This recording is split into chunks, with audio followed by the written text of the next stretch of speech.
Assalamualaikum warahmatullahi wabarakatuh. Alhamdulillah, kita panjatkan puji syukur kehadirat Allah Subhanahu wa Ta'ala,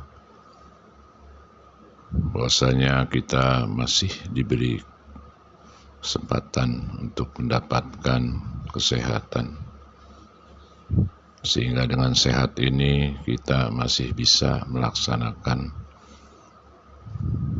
kegiatan di bulan suci Ramadan. Mudah-mudahan semuanya selalu mendapatkan bimbingan, dan apa yang kita lakukan akan selalu diberkahi oleh Allah Subhanahu wa Ta'ala. Salawat serta salam juga semoga selalu tercurah dan terlimpah kepada junjungan kita Nabi besar Muhammad sallallahu alaihi wasallam beserta para sahabatnya, para keluarganya, dan tentunya kita semua para pengikutnya yang insya Allah akan selalu mendapatkan syafaatnya hingga akhir zaman. Baik, bismillah, kali ini Bapak akan memberikan satu materi yang diberi judul falsafah dan makna puasa di era globalisasi.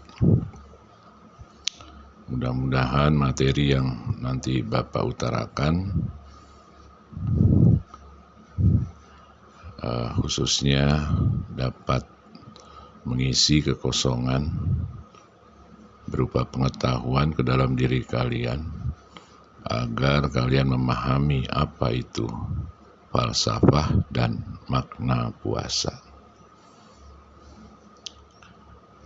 Bapak akan membacakan sebait puisi tentang makna puasa ini.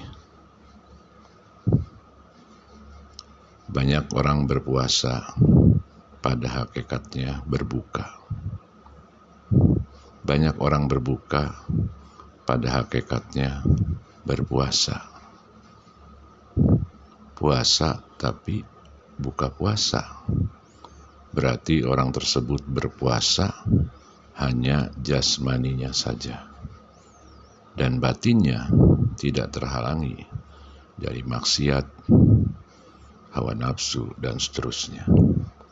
Tidak terhalangi dari dosa-dosa batin dan anggota tubuh. Itu sebenarnya orang berpuasa, tapi hakikatnya tidak berpuasa. Ada yang sebaliknya. Orang yang berbuka puasa, tapi sebenarnya puasa. Disuruh puasa, tidak mau. Tapi dia sudah menjaga batinnya. Menjauhkan diri dari maksiat, hidupnya sudah tertib, teratur. Tapi dia tidak mau puasa. Itu namanya orang yang buka puasa, tapi hakikatnya puasa. Tapi dua-duanya salah. Menurut Imam Al-Ghazali, orang yang berpuasa namun tidak menjaga batinnya dari nafsu dan maksiat, ibarat orang yang berwudu, airnya sudah diusap-usapkan ke tubuh, diulang-ulang 3 kali, tapi belum wudu beneran. Belum membasuh, kata Al-Ghazali. Belum ketemu esensinya wudu. Sebaliknya, orang yang berbuka tapi sebenarnya puasa, ibarat orang melakukan wudu dengan benar sesuai syarat dan rukunnya wudu, tapi tidak ada niatnya. Berarti sama saja tidak ada nilainya. Jadi puasa itu harus dilakukan secara lahir maupun batin. Tidak boleh batin saja atau lahir saja. Sholat tidak boleh hanya cukup ingat kepada Allah, tanpa ada aktivitas syar'i sholatnya. Dan puasa pun tidak boleh hanya melewati lapar dan haus saja. Puasa itu ibadah yang istimewa. Mengapa demikian? Karena ibadah puasa itu ibadah satu-satunya yang hanya kamu dan Allah yang tahu. Kamu boleh ikut sahur bersama dengan keluargamu, buka bersama dengan teman-temanmu. Namun saat siang hari, kamu puasa atau tidak, gak ada yang tahu. Seperti waktu kecil barangkali. Ada dari kalian yang pura-pura ke kamar mandi saat bulan puasa. Tapi di dalam kamar mandi, kamu minum air 1 cibuk. Itu kan gak ada yang tahu. Nanti kalau orang tuamu tanya, "Nak, kamu masih puasa?" Kamu jawab, "Ya masih puasa, Mah." Gitu. Itu kan tanda bahwa orang tua kamu tidak tahu sama sekali kamu puasa atau tidak. Mereka tahunya kamu sahur bareng dan buka bersama. Terus kamu bilang, "Nih bukti aku puasa, mulutku kering dan napasku bau," katanya begitu. Mulut bau itu bukan indikasi atau ciri kamu sedang melaksanakan puasa. Karena barangkali walau bukan bulan puasa pun, memang kamu mulutnya bau. Karena jarang gosok gigi misalnya. Ya. Pagi sampai maghrib, kita nggak makan, minum apa-apa. Tidak ada orang yang tahu kecuali dirimu. Katanya puasa, tapi warung-warung penuh. Misalnya, meskipun di warung ada tutupnya, tapi kakinya kelihatan banyak. Nanti pulang ke rumah ada yang tanya, "Masih puasa?" Kamu jawab, "Puasa dong." Padahal enggak, barusan tadi makan di warung. Itu misalnya. Katanya puasa, tapi kamu masih ngomongin orang lain, menggunjing. Tidak dapat menjaga mulutmu, amarahmu, ataupun emosimu. Kamu masih marah, nada suaramu tinggi, dan seterusnya. Itu bukan indikasi bahwa kamu sudah mendapatkan esensi dari puasa. Katanya puasa, tapi kamu masih sempat buka situs dewasa di HP kamu. Padahal semalam saat taraweh, kamu deklarasikan niat puasa bersama di masjid. Kata kamu, "Saya niat puasa besok hari," dan seterusnya dan seterusnya. Begitu kan kalau kita melakukan niat puasa bareng-bareng ya. Terus besoknya kamu gak puasa, ya tidak ada yang tahu. Jadi ibadah puasa adalah ibadah yang orang lain tidak akan pernah tahu. Tidak seperti ibadah-ibadah yang lain. Seperti contohnya ibadah sholat. Orang lain bisa tahu saat melihat kamu datang ke masjid mengerjakan sholat. Atau seperti zakat. Saat kamu membacakan niat menyerahkan zakat, pengurus zakat semasjid menjadi saksi bahwa kamu sudah menyerahkan zakat. Sedekah pun orang bisa tahu dan bisa hitung berapa sedekah kamu. Ya kan? Berkurban pun sama. Kadang kita lihat para pengurus kurban yang biasanya di masjid mengumumkan di speaker masjid siapa yang berkurban tahun ini. Mendadak satu kampung tahu siapa yang berkorbannya. Apalagi naik haji. Barangkali seluruh kampung, satu kecamatan akan tahu kalau kamu akan mengerjakan ibadah haji. Karena biasanya calon haji akan mengundang kerabat, tetangga, saudara bila mereka akan berangkat haji. Jadi puasa itu verifikasinya hanya kamu dan Allah yang tahu. Itulah yang menyebabkan puasa itu ibadah yang istimewa. Menurut Imam Al-Ghazali kembali, puasa itu merupakan bentuk Allah ingin dekat dengan umatnya. Karena saat momen inilah yang memungkinkan manusia mengendalikan hawa nafsunya.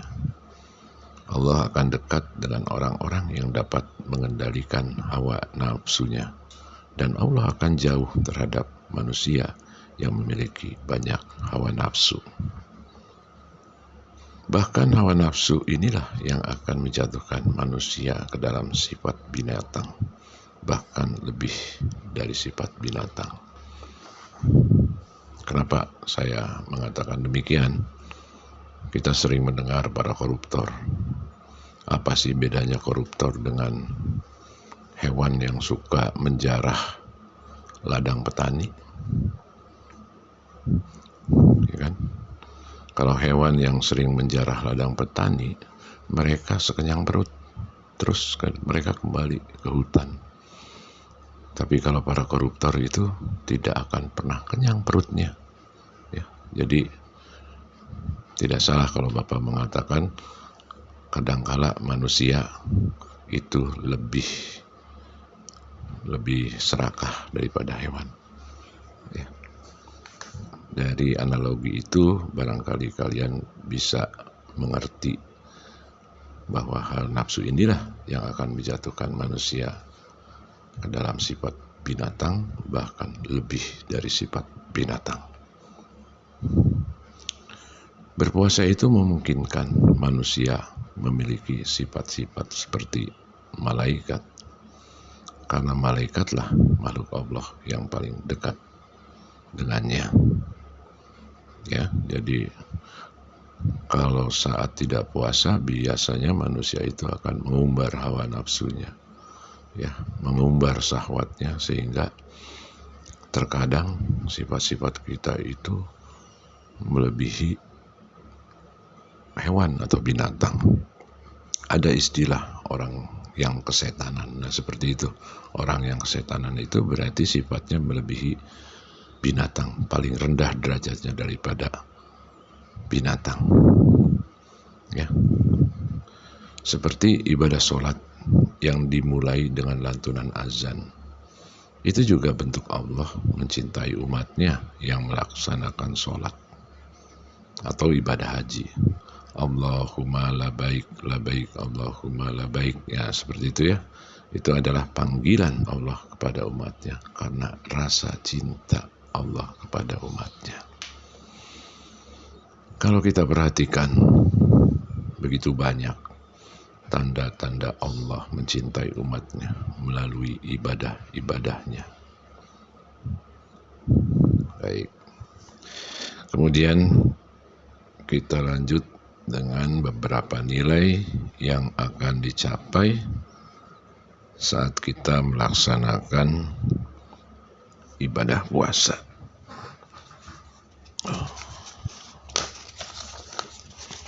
Oke. Yang pertama, kalau kita melaksanakan ibadah puasa, maka kita akan mendapatkan nilai normatif. Artinya kita sudah menjawab seruan Allah pada surat Al-Baqarah ayat 83. Sudah tahu ya semua isinya. Ya ayyuhalladzina amanu kutiba alaikumusiyam kama kutiba alal ladzina min qablikum la'allakum tattaqun. Seperti itu. Maka kalau kita melaksanakannya dengan sungguh-sungguh dan sepenuh hati, maka kita akan mendapatkan manfaat yang besar dan pahala yang cukup luas. Nah, makanya ada nilai-nilai yang terkandung dalam kita melaksanakan ibadah puasa. Di antaranya yang pertama tadi nilai normatif. Yang kedua, kita akan mendapatkan nilai purifikatif. purifikatif itu adalah nilai pemurnian diri, pensucian diri, di mana memang seyogianya manusia itu adalah makhluk yang penuh kasih, penuh sayang, ya. Tidak ada rasa dendam, selalu berbuat baik kepada sesamanya. Itu adalah dasar dari murninya atau bersihnya hati kita. Jadi dengan berpuasa ini kita akan mendapatkan nilai purifikatif untuk membersihkan diri kita, hati kita, ya, agar kita menjadi insan ataupun manusia yang lebih baik setelah berpuasa. Yang berikutnya, nilai yang berikutnya dari kita melaksanakan ibadah puasa. Yang ketiga itu kita akan mendapatkan nilai preventif. Menjaga perilaku manusia untuk selalu berbuat baik.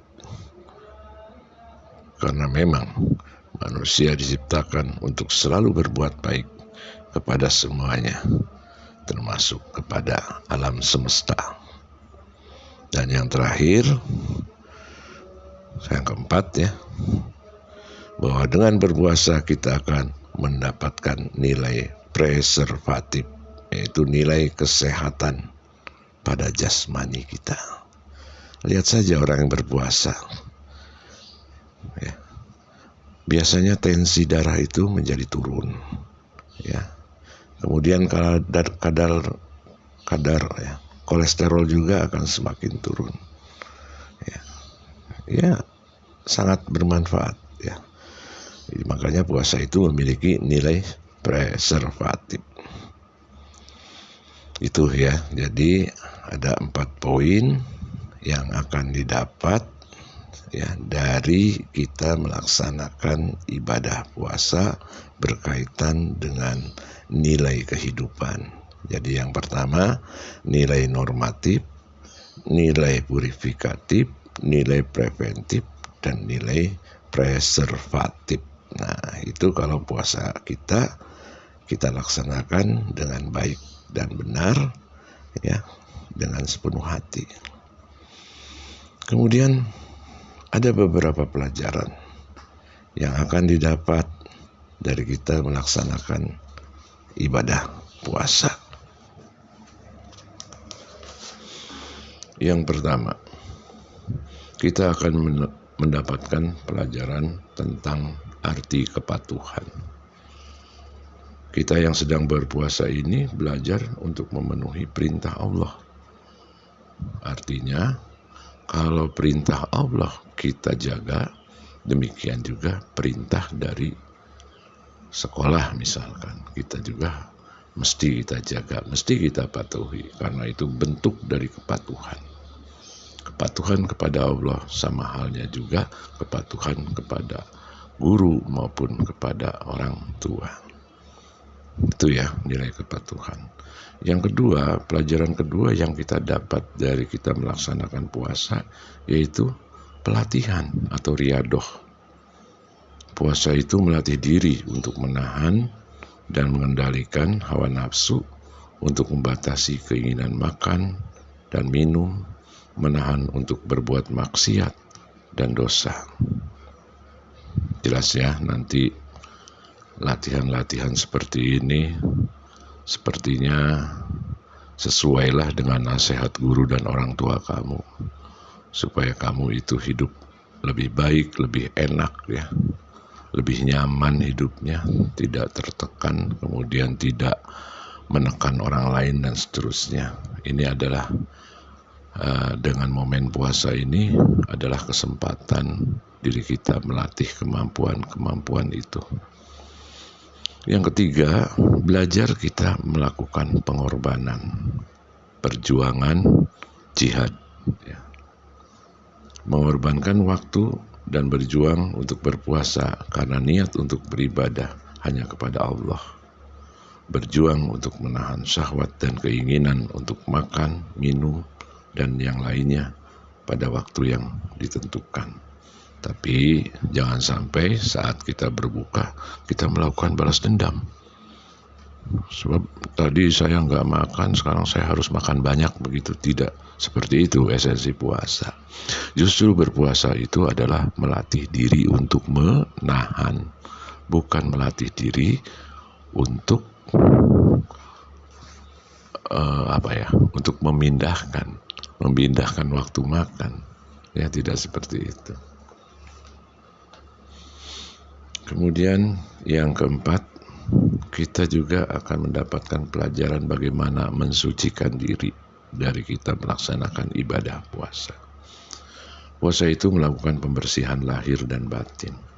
Puasa juga dimaknai sebagai aktivitas bersih-bersih pensucian diri. Yang kelima, kita belajar untuk mendapatkan keikhlasan. Ibadah puasa itu yang tahu hanya diri kita dengan Allah. Berpuasa tidak bisa dilakukan dengan pura-pura di hadapan Allah. Barangkali dengan orang lain kita bisa berpura-pura puasa, tapi di hadapan Allah apa yang kita lakukan akan tetap terlihat, dan orang lain tidak pernah tahu kita berpuasa atau tidak. Dan yang keenam, beberapa pelajaran kita melaksanakan puasa yaitu iktibar, bahwa menyadari bahwa diri ini memang lemah. Berpuasa mengajarkan kepada kita betapa lemahnya diri ini, betapa terbatasnya diri ini.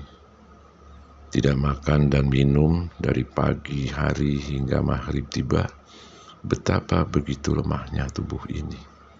Nah, ini berarti kita iktibar untuk mengakui kelemahan diri. Akibatnya kita menjadi manusia yang tidak sombong. Ya, esensinya seperti itu. Keenam hal di atas boleh kalian centang setiap hari saat berbuka. Apakah kepatuhanku teruji? Apakah pelatihan ini dapat aku lewati dengan sukses? Atau apakah nilai pengorbananku untuk berpuasa bermakna bagiku? Dan seterusnya setiap hari. Jadi hitung-hitung evaluasi diri lah ya. Tapi oleh diri kalian sendiri. Tidak bisa Bapak yang mengevaluasi, karena Bapak tidak tahu kamu melaksanakan puasa dengan baik atau tidak.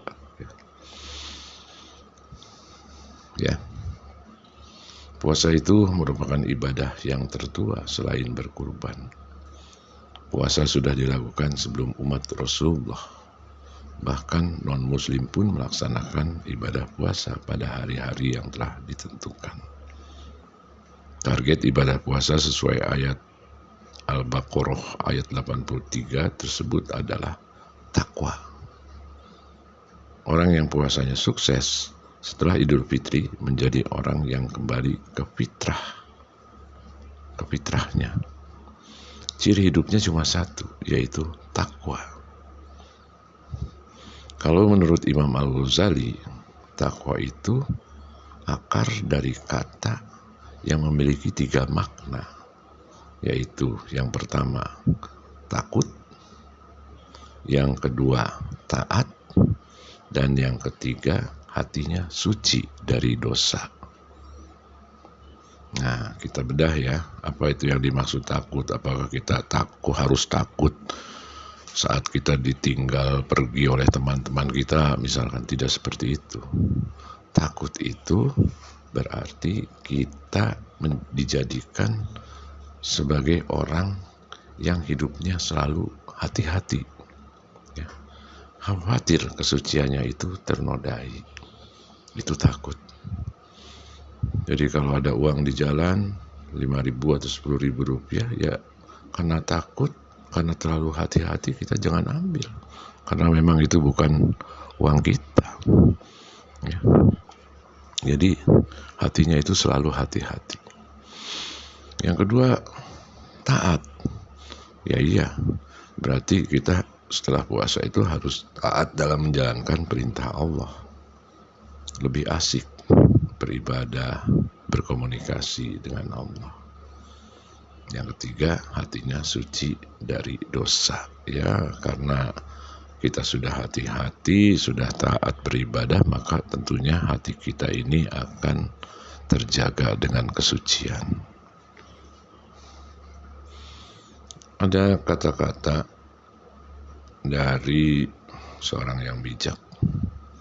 Sebenarnya puasa itu adalah menahan untuk melatih diri, sehingga selepas puasa kita menjadi orang yang kuat, orang yang tahan terhadap godaan dan cobaan.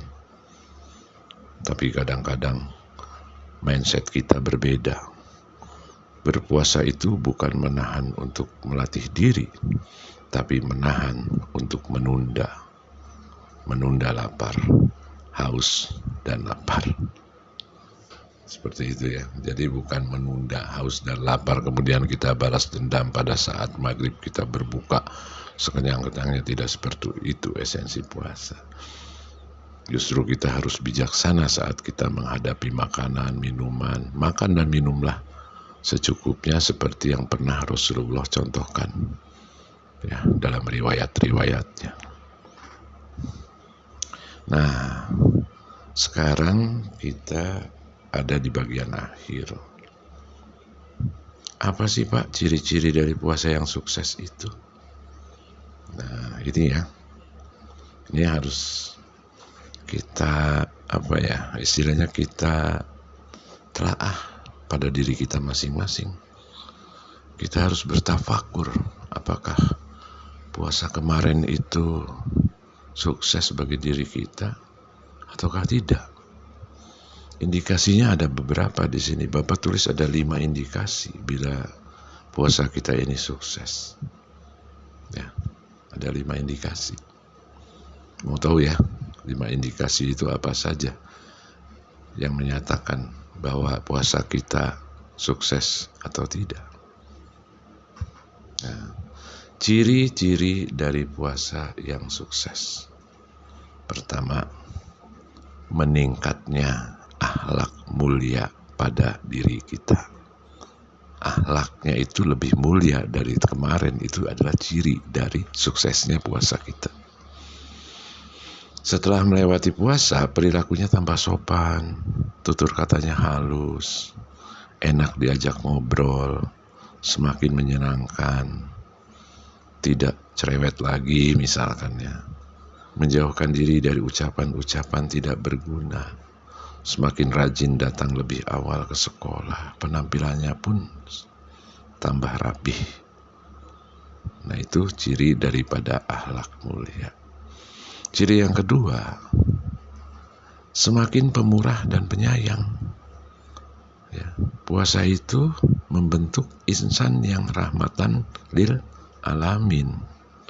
Semakin sayang kepada orang tua ataupun saudara, kepada sesama, mau menerima perbedaan, murah hati, mau membantu kepada orang yang sedang mengalami kesulitan, memiliki sifat penyayang kepada semua makhluk Allah, bahkan kepada hewan, tumbuhan, alam semesta yang ada di sekitar kita. Kita jaga, karena kita sudah menjadi insan yang rahmatan lil alamin, jadi rahmat bagi setiap alam. Termasuk kepada non-muslim, kita harus sopan. Kepada alam pun, ya, kepada alam, kepada tumbuhan harus kita jaga. Karena ada keterkaitan kita dengan sebatang pohon. Ada. Apa keterkaitannya? Sebatang pohon itu hanya ingin hidup bila kita merawatnya. Mereka bila kita merawatnya, bila kita tidak merusaknya, karena yang memiliki kemampuan merusak itu hanya manusia.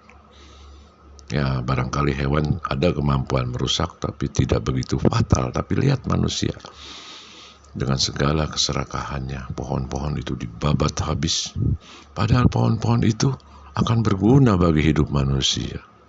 Coba kita bayangkan, satu pohon itu dapat menghasilkan 1 hari 1 malam. Itu dapat menghasilkan, ya tergantung jenis pohonnya, tapi rata-ratanya akan menghasilkan 1.600 liter oksigen. 1.600 liter oksigen. Sehari semalam kita hanya membutuhkan oksigen itu 5 liter oksigen.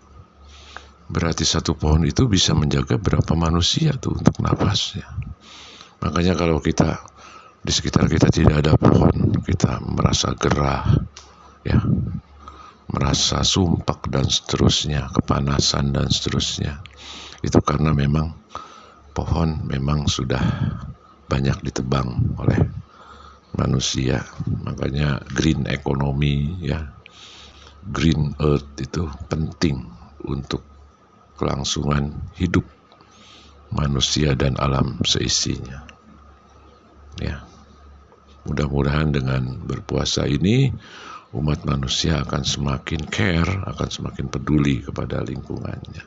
Karena memang ajaran berpuasa itu ke arah situ, ya, tidak ke arah yang merusak. Itu yang kedua, ya. Yang tadi meningkatnya akhlak mulia, yang kedua semakin pemurah dan penyayang, yang ketiga terbentuknya watak dan karakter yang patuh. Ya, cirinya lebih rajin pergi ke masjid untuk sholat berjamaah, tambah rajin membaca Al-Quran, semakin patuh terhadap perintah nasihat orang tua maupun guru. Nah, terbentuk watak dan karakter yang patuh. Yang keempat, ciri dari puasa yang sukses adalah memiliki kemampuan menahan syahwat, ya, tidak ambisius, dan meningkatnya kepasrahan diri kepada Allah. Nah, hidupnya sampai hanya pada batas kesederhanaan saja, secukupnya, makan secukupnya, minum secukupnya, ya. Kemudian apa-apa secukupnya, tidak berlebihan.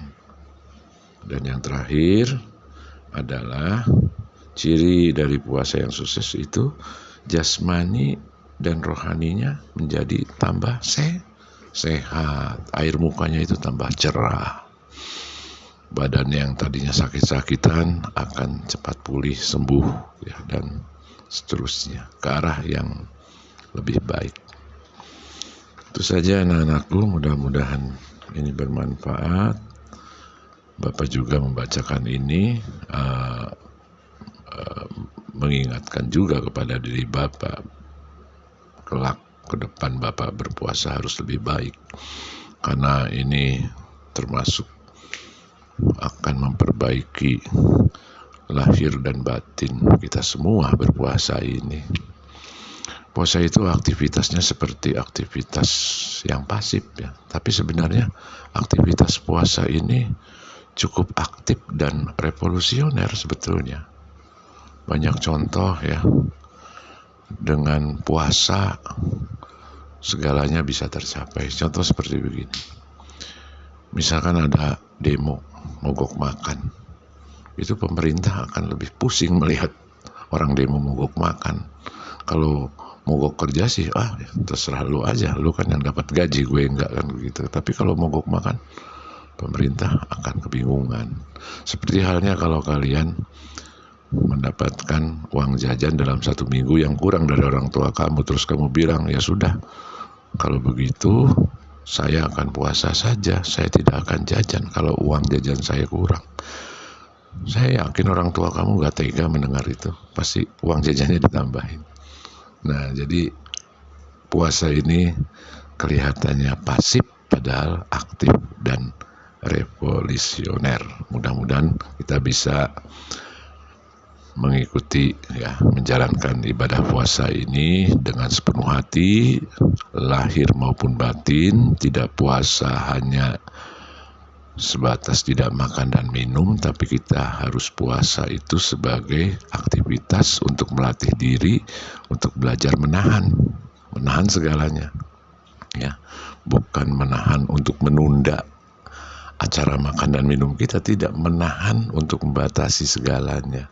Segalanya harus secukupnya saja, tidak berlebihan, dan seterusnya. Demikian dari Bapak. Kalau ada ucap kata yang kurang berkenan, Bapak mohon maaf.